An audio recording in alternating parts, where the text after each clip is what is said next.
এবারে যে খবরের দিকে নজর রাখবো, সন্দীপ ঘোষকে অপসারণ করা হলো অর্থোপেডিক অ্যাসোসিয়েশন থেকে অপসারণ করা হলো সন্দীপ ঘোষকে। আরজি করের প্রাক্তন অধ্যক্ষ সন্দীপ ঘোষকে অপসারণ করা হলো অর্থোপেডিক অ্যাসোসিয়েশন থেকে।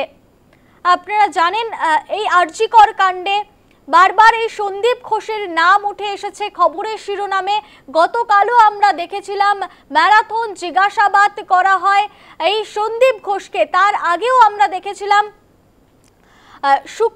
গত শুক্রবারও ম্যারাথন জিজ্ঞাসাবাদের পর গতকাল আবারও সকাল 11টায় তলব করা হয়েছিল তাকে সিজিওতে এবং সিবিআই দফতরে। তলব করার পর রাত অবধি তাকে জিজ্ঞাসাবাদ চলে এবং এরপরেই এবার অপসারণ করা হলো তাকে অর্থোপেডিক অ্যাসোসিয়েশন থেকে। আরজি করের প্রাক্তন অধ্যক্ষ সন্দীপ ঘোষ, তাকে অপসারণ করা হলো অর্থোপেডিক অ্যাসোসিয়েশন থেকে।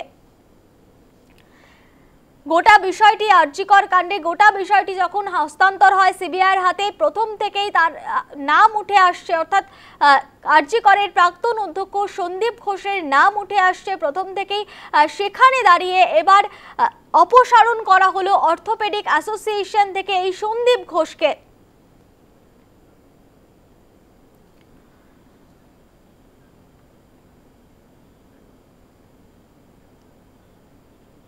ফোনে রয়েছে সুস্মিতা মণ্ডল। সুস্মিতা, এবার অপসারণ করা হলো সন্দীপ ঘোষকে অর্থোপেডিক অ্যাসোসিয়েশন থেকে, কি জানতে পারছো?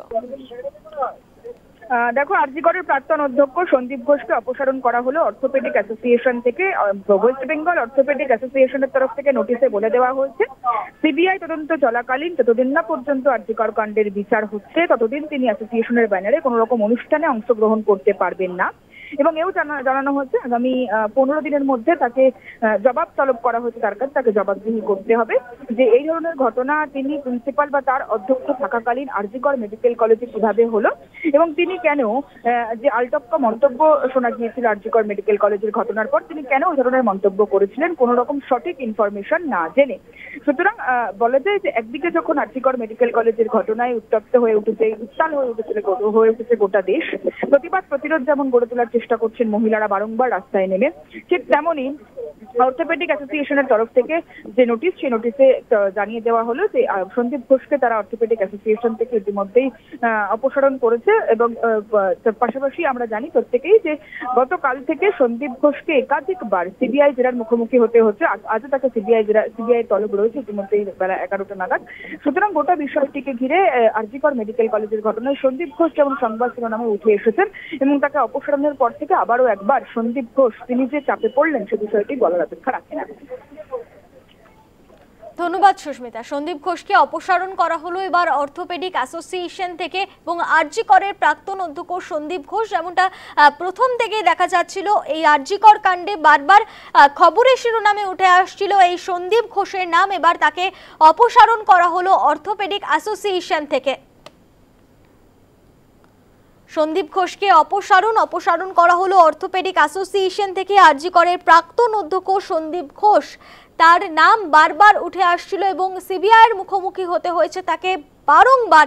গতকালও আমরা দেখেছি ম্যারাথন জিজ্ঞাসাবাদ করা হয় তাকে, 11 ঘন্টা ধরে জিজ্ঞাসাবাদ, প্রায় 11 ঘন্টা ধরে জিজ্ঞাসাবাদ চলে এবং তারপর এবারে দেখা গেল অপসারণ করা হলো অর্থোপেডিক অ্যাসোসিয়েশন থেকে তাকে।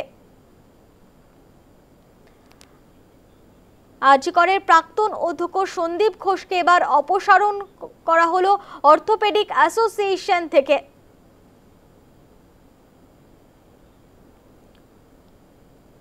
বারবার যখন সন্দীপ ঘোষের নাম উঠে আসছিল এবং তাকে বারবার মুখোমুখি হতে হচ্ছিল সিবিআইয়ের, গতকালও আমরা সেই একই ছবি দেখলাম এবং তারপর এবার তাকে অর্থোপেডিক অ্যাসোসিয়েশন থেকে অপসারণ করা হলো।